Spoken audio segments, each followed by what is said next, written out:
You're watching 13 Wham ABC. And this is 13 Wham News at 6. From Rochester to Philadelphia, local pilgrims guided by grace make the journey to see the Holy Father. It's mind-boggling to think that one of the people who has the greatest potential to change the world is going to be possibly within 1,000 people of me today, and that's just amazing to me. The streets of Philadelphia are awash in the spirit and the excitement of Pope Francis, and we caught up with Rochester families who are living this incredible experience. 13 Wham's Jennifer Johnson joins us now live from Philly with more on those incredible stories. Hey, Jen. Hi, you know, we've been hearing about these crowds for so long, and we're beginning to see it. This is just one of the many lines to get into the event where the Pope will be tonight, and then lots of security as well. I'm carrying this backpack because it's a place where we're doing a lot of walking. All of the bags need to be checked. The feeling, though, electric in the air. A Penfield family inside this event that we are outside of. They've been in sessions all week long talking about the focus on family. But what does that mean? How do you apply that to everyday life? Well, here's what they found out. Music, performance, and huge crowds outside the Philadelphia sites where the Pope is stopping. In the crowd, the Hood family of Penfield. He's really doing amazing work and emulating Jesus in the Bible. And so it's been great to just be in the same city as him and hear about what he's done. Aiden, his sisters, and parents have been here since Tuesday. The kids have gone to the World Meeting of Families Youth Congress. There were a lot of talks about making sure that you always stay close with your family because sometimes that's all you have. And it's really important to care for them and be there for them. And being there for others. The kids made meals for third world countries, as well as danced with nuns and bowled with bishops, all the while talking about how to keep the faith.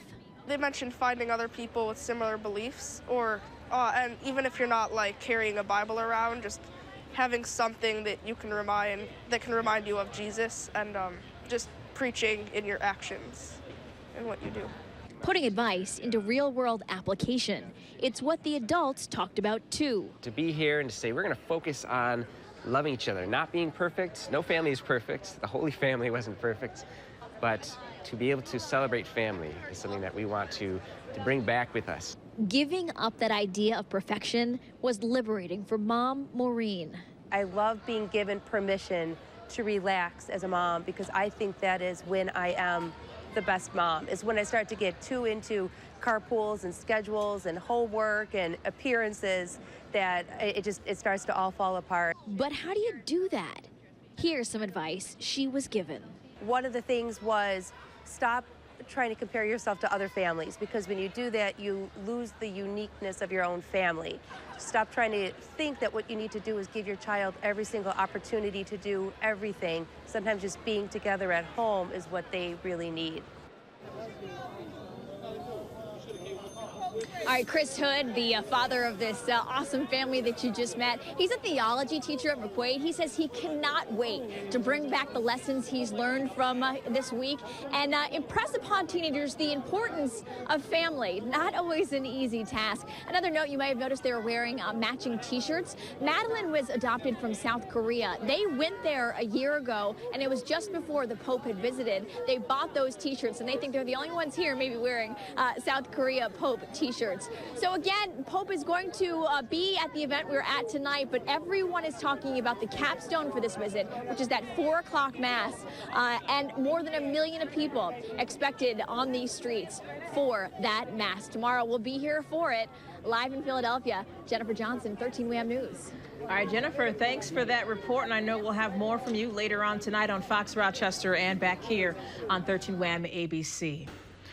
A whirlwind day in Philadelphia wraps up with a concert and fireworks for Pope Francis. The World Meeting of Families Festival trumpets the importance of family, which the Pope called a factory of hope. Today, we caught up with a Rochester deacon whose work here at home is extra close to his heart, especially since he's been chosen to play a very special role in tomorrow's Mass. 13 Wham's Jennifer Johnson is in Philadelphia tonight. The big mass, of course, isn't until tomorrow, but check out the crowds already coming out in Philadelphia. For those who can't get close enough, they're watching on the Jumbotrons, just gathered in the streets here in Philadelphia, just wanting to be a part of what is going on. Watching all of this as well, the Hood family of Penfield. We caught up with them earlier today. They've been here since Tuesday at the World Meeting of Families and the accompanying Youth Congress. Chris Hood is a theology teacher at McQuaid. He said what he learned this week makes his job of impressing upon teenagers that families should be valued and family members held close much easier. He's excited to bring those lessons back home.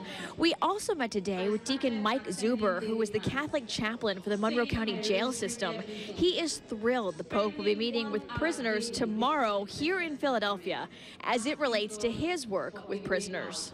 My job is to help build their faith and their spiritual life and to help them see their role in their own families in particular.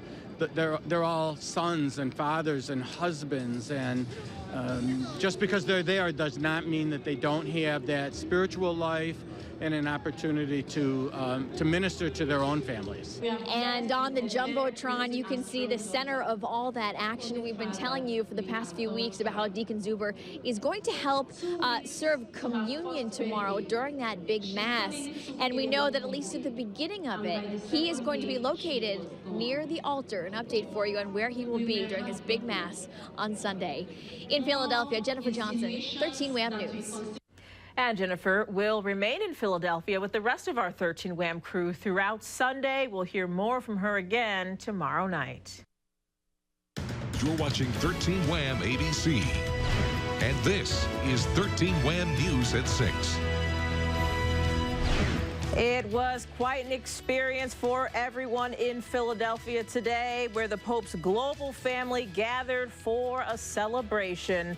The Pope celebrating Mass in front of hundreds of thousands of people in downtown Philadelphia. It's the final public event of the Pontiff's 10-day trip to Cuba and the U.S. 13 WHAM's Jennifer Johnson is live in the city of brotherly love. She's been there all weekend with pilgrims who made the journey from Rochester. Jennifer. I know we'll be talking about the contents of the Mass, which, by the way, is just getting out if you see all the crowds of people behind me. But I need to pause for just a moment and tell you what happened before this Mass. 5 busloads full of deacons showed up here at this site. And I thought, what are the chances that Deacon Mike Zuber of Rochester, that we'd be able to find him? Well, we did. We went over to talk to him, and suddenly that area went into lockdown, and here's why. The Pope was arriving at the church, a stop the public did not know about.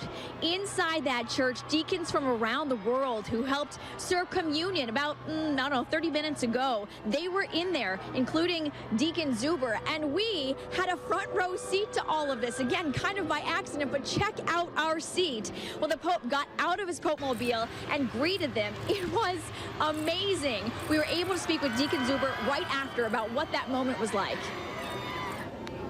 It happened so quickly and so almost accidentally. We didn't know he was coming in front of the cathedral, and all of a sudden I just happened to walk out. I was there on the top step, and there he was, right in front of me. My heart is just pounding with excitement and just thrill for the sense of hope and nourishment that you get from a leader of our church like that. It's just incredible. Again, that was our seat for that moment, and he was close by. Also in this crowd of, 1 million or 1.5 million or so, 5 students from McQuaid, and they also got quite a sight. The McQuaid crew snapped this picture of the Pope Saturday night, and Sunday they are still buzzing about it. He has an air about him, especially when he passed probably 10 feet in front of us. When like his eyes pass over the crowd, that little wave, it's something that you can't get that on TV. I've seen like famous people, maybe like celebrities or stuff like at concerts, but it does not even compare to seeing the Pope in person. Today, they are back for more. Back on the Parkway, hours before the Pope even arrives here. What makes today different than what they've experienced the last 3 days here? It was good to hear Pope Francis's views and how he can reform what's going on, but the Mass today is more of a spiritual thing, and being with everyone in such a large crowd and praying is going to be a great experience. As the students waited hours for that Mass, Pope Francis visited with prisoners. And that's probably one of the most impressive things about Pope Francis, going beyond even just, you know, sort of generic, maybe humanistic values that some of his predecessors might not have had, is just the extent to which he's willing to do all this in person, in which he's willing to, you know, meet with prisoners and the poor. And the other focus of this papal visit, discussions about the importance of family. We're all family here, but it really doesn't, like, you don't think about it until he says something, the Pope says something about it, and it really gets you thinking about, you know, what does family really mean. But I think once we get back home, I'm gonna keep thinking about it, and I don't know how long it's gonna take for it to finally sink in, but when it does, I'm hoping it's worth it. Now again, this Mass has just ended. We just talked with the McQuaid kids one more time. Literally, they just walked away. We'll have their story tonight at 11. We're also going to talk more with Deacon Mike Zuber, and you're going to hear about the special gift he brought from home that he wore as he helped with communion today. Also, watch the Mass with my friends, Gina and Mark from Gates. We're going to interview them about why they traveled down here, what the Mass was like, all of that coming your way tonight on 13 Wham News at 11. Live in Center City, Philadelphia, Jennifer Johnson, 13 Wham News. All right, Jennifer, we'll see you later tonight. How exciting. May God bless you all. God bless America. Those final words from Pope Francis. He's now on his way home to Rome, but his presence is resonating across Philadelphia, the nation, and the world tonight. And today, quite an experience as the Pope's motorcade came within just feet of our crew. Look at that. The Pontiff's historic visit to America.